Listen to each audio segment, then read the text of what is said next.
आए और आप सब ग्रामवासियों को अपना सब संदेश दे, वोट की अपील करें। उससे पहले एक नारा लगाएं ताकि हमारे प्रत्याशी जी को आभास हो कि हम निश्चित रूप से चुनाव जीत रहे हैं।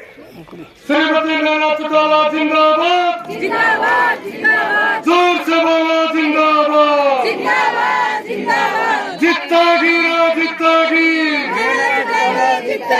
या जीत की ना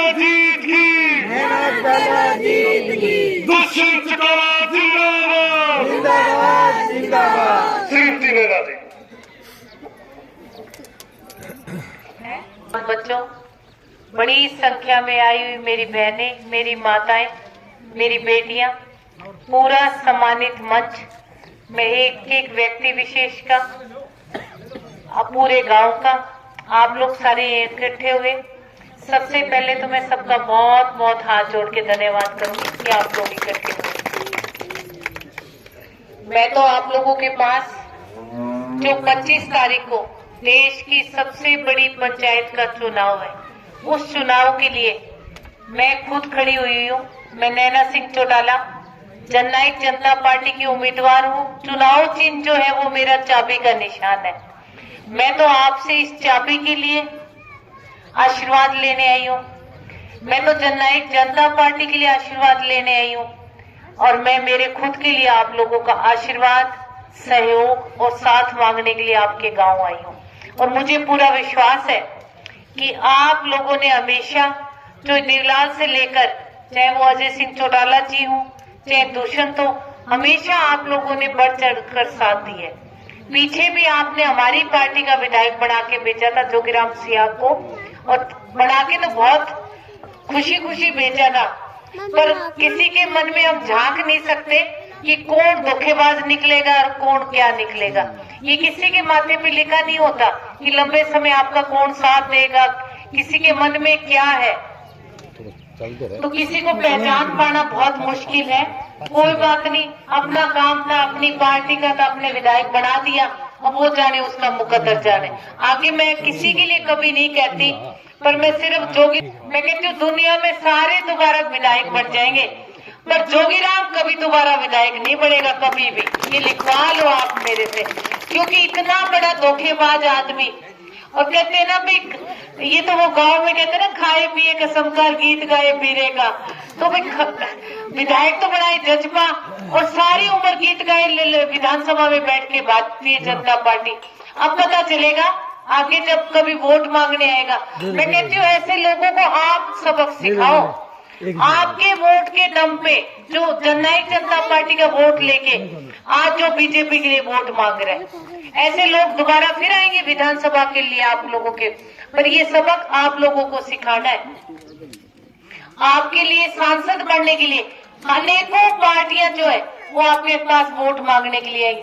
कोई कहेगा देश के प्रधानमंत्री जी के नाम पे वोट दे दो, तो मैं आपसे पूछना चाहूंगी कि पीछे भी तो प्रधानमंत्री जी के नाम पे वोट दिए थे ना, बना के सांसद भेजा था ना विजेंद्र को। 5 साल में कभी गांव आए यहाँ डाणी गार्डन में? कभी आपने देखा है सांसद को, जो मौजूदा सांसद है उसको? तो ऐसे धोखेबाज लोगों से बच के रहो, ऐसे नुमाइंदों से बच कर रहो। कोई प्रधानमंत्री जी का नाम लेगा, कोई कहेगा कि मैं कांग्रेस का नुमाइंदा हूँ, कोई किसी और पार्टी का नाम लेगा। पर ये फैसला आपको करना है कि कौन आपका भला कर सकता है, कौन आपके बीच 5 साल रह के आपके काम करवा सकता है, कौन आपकी आवाज लोकसभा के अंदर जो है हिसार की गूंज को उठा सकता है, कौन महिला की आवाज उठा सकता है, कौन युवा शक्ति की आवाज उठा सकता है, कौन किसान मजदूर कमेरे पर की आवाज उठा सकता है। तो आपने पहले भी दुष्यंत चौटाला को बनाया था ना सांसद, उसने भी सबसे छोटी उम्र का सांसद बनके और बड़े बड़े काम किए, जैसे कि कोई 5-6 बार सांसद बन के जाके करता है। उसके ऊपर किसी प्रधानमंत्री का हाथ नहीं था कि वो किसी पार्टी से जुड़ के वहां पहुंचा था। उसके ऊपर हाथ था चौधरी देवीलाल का, उसके ऊपर हाथ था ओम प्रकाश चौटाला का उस टाइम, उसके ऊपर हाथ था अजय सिंह चौटाला का। और क्योंकि किसान के घर में पैदा हुआ था, उसकी सोच भी एक किसान के हित की थी, तभी तो लोकसभा में जाकर उसने ट्रैक्टर ले जाकर उस ट्रैक्टर को गड्ढा घोषित करवाया। आज जब हम नए ट्रैक्टर लेके आते हैं तो उसके ऊपर हमारी टैक्स नहीं लगता, हमारे पैसे बचाने का काम होता है हमेशा के लिए। वही दुष्यंत चौटाला सांसद निधि के पैसे से उसने हर ढाणियों में लाइट पहुंचाने का काम किया।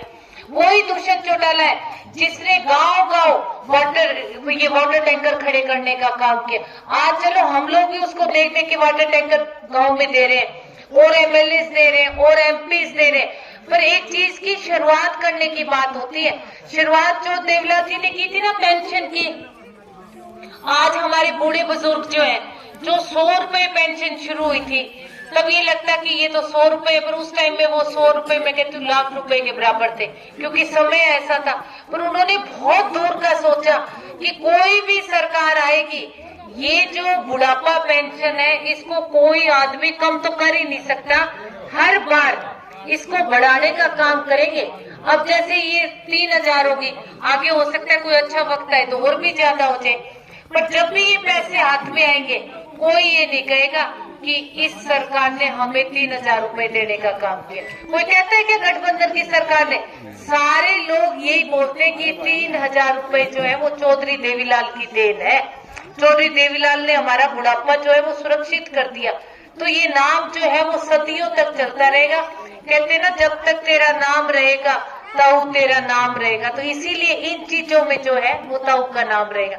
वैसे दुष्यंत ने इन 4.5 साल में सरकार में रह के किसानों के लिए एमएसपी दिलवाने का काम किया। 14 फसलों पर जो हमारी फसल है, अगर वो फसल खराब होगी तो उसका मुआवजा दिलाकर खेतों किसानों के खातों में सीधे पैसे लाने का काम किया।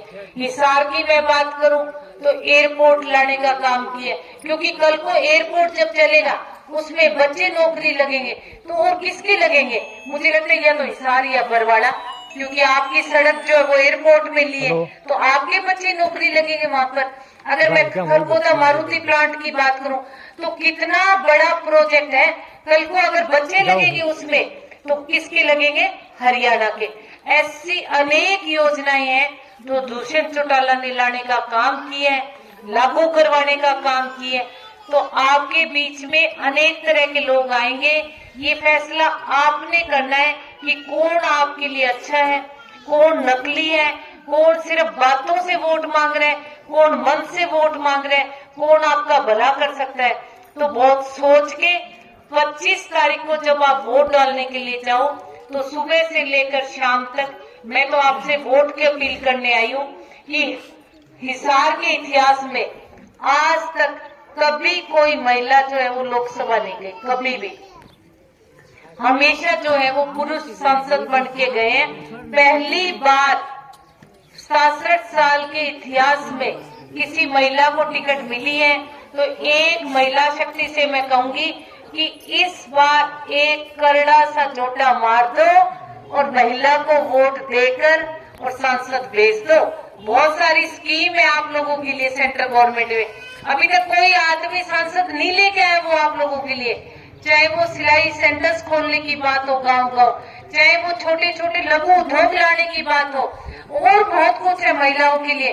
पर मातृ शक्ति और नारी शक्ति से कहूंगी कि आप भी पुरुषों के बराबर वोटों की हकदार हो। अभी आपको विधानसभा में नारी शक्ति को दुष्यंत ने दिलवाया है ना रिजर्वेशन, आरक्षण मिला है ना पंचायतों में। अभी जब 50 पीछे जो हमारे इलेक्शन हुए थे पंचायतों के, उसमें 50% की भागीदारी दिलवाई है ना। ये बहुत बड़ा काम है, ये महिलाएं नारी शक्ति के उत्थान का काम है, ये नारी शक्ति को आगे लाने का काम है। जैसे सावित्रीबाई फुले जी का नाम लेते हैं, देखो अगर वो शिक्षा की अलख ना जगाती तो क्या हम लोग पढ़े लिखे होते आज? नारी शक्ति पढ़ती? किसी ने तो ये मुहिम चलाई है ना भी महिलाओं को भी पढ़ना चाहिए, अपने हकों की लड़ाई लड़नी चाहिए। आपको 33% की भागीदारी डिपो में दिलवाने का काम किया। इससे आप अपना डिपो में बैठोगे तो कोई कमाई का तो जरिया है ना आप लोगों का। तो आप ये सोचो कि जो दुष्यंत चौटाला पुरुषों के बराबर महिलाओं के उत्थान की सोच रहा है, तो आप ये सोचो कि जिस दिन उसका पूरा राज आएगा वो कितने आगे महिलाओं को लेकर जाएगा, कितने आगे इस युवा शक्ति को लेके जाएगा जो 75% आरक्षण जो लेके आया रिजर्वेशन। आज मानती हूँ कि सरकार ने उसको कोर्ट में डाल रखा है, पर यही दुष्यंत चौटाला वकीलों से लड़ लड़ के इसको वापस लाने का काम करेगा और युवा शक्ति को रोजगार दिलाने का काम करेगा। तो आप जननायक जनता पार्टी को वोट दो, आप जननायक जनता पार्टी के उम्मीदवार नैना चौटाला को वोट दो, आप जननायक जनता पार्टी की इस चाबी को वोट दो। घर घर जाकर, हर दहलीज तक जाकर, गांव खेत खलिहान तक जाकर इस चाबी को संसद पहुंचाने का काम करो। और 6 तारीख को मैं मेरा नामांकन भरूंगी। उसके लिए यहाँ ढाणी गारंट के एक एक व्यक्ति विशेष को, मेरी मातृशक्ति को मैं आप सबको निमंत्रण देके जा रही हूँ कि आप 6 तारीख को 10 बजे हिसार पहुंचने का काम करना, मेरा हौसला बढ़ाने का काम करना, मेरे साथ चलने का काम करना। बहुत बहुत धन्यवाद। धन्यवाद। जिंदाबाद जिंदाबाद जिंदाबाद जीतेगी ना जीतेगी जितेगी।